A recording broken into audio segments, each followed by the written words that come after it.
Nevertheless, the medical gentleman ventured to declare that nothing would be so likely to stop contagion as nourishing food, upon which the terrified manufacturer astonished all butchers within his reach by commanding a large supply of beef and mutton, good enough to make a wholesome soup, and therefore another ghastly week had passed away.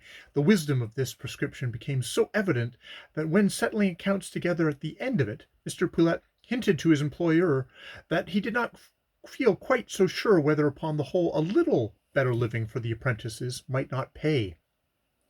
For all answer, Mr. Elgood Sharpton put his finger to the sum total for provisions during the last week, and then turning back a page or two of the huge volume, did the same by the sum of the total of a former week. "True, sir, true enough," said Mr. Poulet, "but howsomever it can't be denied that if we go on this fashion we shall have no hands left to work with, and there would be but small profit in that, sir." "Dear Mr. Poulet, do you not study the population returns as attentively as I do?" replied his enlightened master. "Just at this moment it may be very right to cram them for several reasons. The best being, observe, that by doing so we stop more mouths than our own. But as to going on in the same style of expense when this fit of dying and gossiping is over, it is quite out of the question, and I do beg that you will never mention the subject to me again. You can know little good, Poulet, of the rate at which pauper children are multiplied, if you think it necessary to preserve them at this ruinous rate of expense. If there were all of them to die off before the end of the month, I would undertake to have their place supplied before the end of the next. You may take my word for it that no man ever succeeded in business who did not know how to make out an accurate balance between profit and loss. I know to a fraction what each of those prentices' brats are worth, Poulet, and I can tell you that such weekly bills as these would speedily turn the tables against us." "In that case, sir, there is surely no more to be said," replied Mr. Poulet, and then changing the subject he added, "In course, sir, won't you object to my mistress being buried by day instead of by night? Besides respect to her, sir, I think it would be quite as well, showing all the country, you see, how flesh is but grass for the high, as for the low, and making it manifest to all the country that it can't be no want of good nursing and comfort as caused the deaths of our mill." Quite right, Poulet," replied the rapid-minded Mr. Sharpton promptly. "I should not object even to stopping the mills for a couple of hours or so, and making all the hands follow as mourners, if you thought it would answer." "Why, as to that, sir," said the faithful servant, "I would not undertake to say that we should be able to get up much of a procession if we turned out the whole lot to choose from. They couldn't stand, I think, sir, without the mules to hold by for so long together. They totter frightful, I tell you, when they starts first to move to and fro from factory to prentice house and back again. I don't think there would be either credit or profit in making a show of them." "Well, well, do as you will, Miss Poulet. I don't care a brass farthing whether they walk or stand.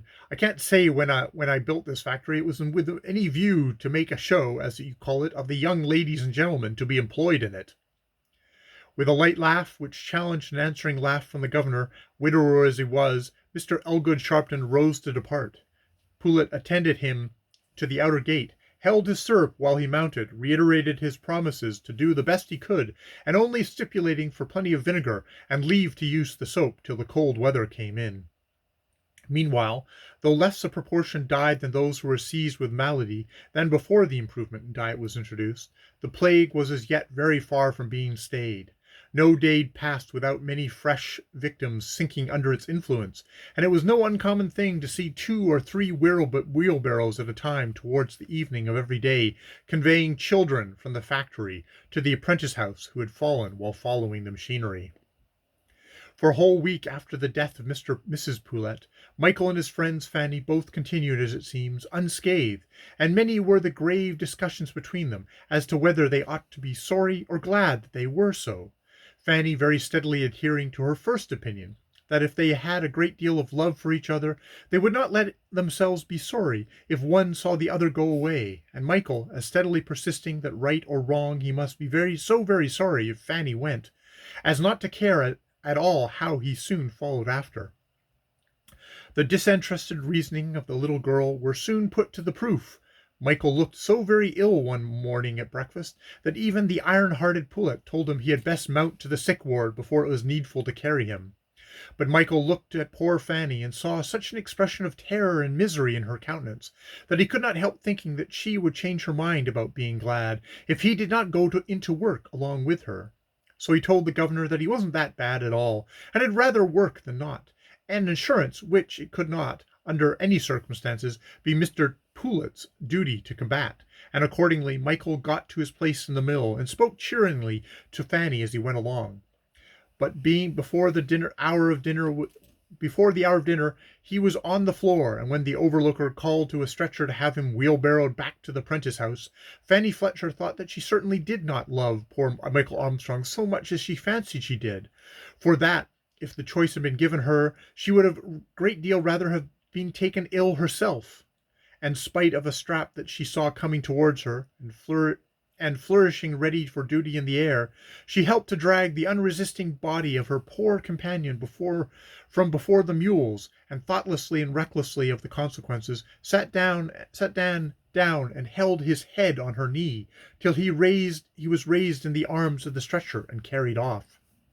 It was then, and not until then, that her tears began to flow, and they flowed so fast that she could no longer see the uplifted strap, nor was it till the blow had descended sharply on her arm that she was sufficiently mistress of her thoughts to remember that there was at any rate a hope that it might be her turn next, and with this comfort to her, she yielded meekly to the arm that pushed her to her usual place, and resumed her occupation with more steadfast courage than at the moment any other hope could have given her.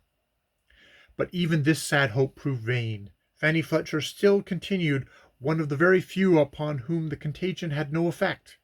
For the first day or two after the removal of her friend, her mind was almost wholly occupied by the expectation of feeling the same symptoms that she had witnessed in him, and when these came not, her thoughts reverted to the possibility of his recovering and coming again to work near her. It was an established custom among those who alone could give information on the subject, never to permit any questioning concerning the sick, or, if they were boldly hazarded, to give no other reply than a rebuke, so that day after day and week after week elapsed without her being at all able to guess whether Michael were dead or alive. By degrees, however, all hope of seeing him returned faded from her mind, and then, poor little girl, she found out that people can't always truly wish and really for what they know to be best either for themselves or others, and day by day, though still the fever touched her not, she grew more pale, more thin, more melancholy. Now and then, indeed, it still occurred to her as possible that Michael might reappear again, as many had done after many days of sickness, but, alas, none had ever stayed away so long as he had done. She had questioned many who had been ill concerning him, but none seemed to know or care anything about those who they had shared the sick chamber with, till at length a boy to whom she had often addressed these questions, because she happened to know that he had been taken to the sick ward on the same day as Michael, replied as if by sudden effort of recollection, "Oh, that chap! Him what was the one of the last is come. I mind all about him. He was dead and buried before he had been down 3 days." Fanny Fletcher asked no more questions, nor had she any longer hope of following where so many of her happier companions were gone. The fever was pronounced to be over, the factory and apprentice house were whitewashed, and a number of new inmates arrived. All things, in short, at the Deep Valley Mills appeared to be going on as prosperously as usual, a statement which could be hardly impeached by the fact that one little girl there was growing paler and more shadow-like every day.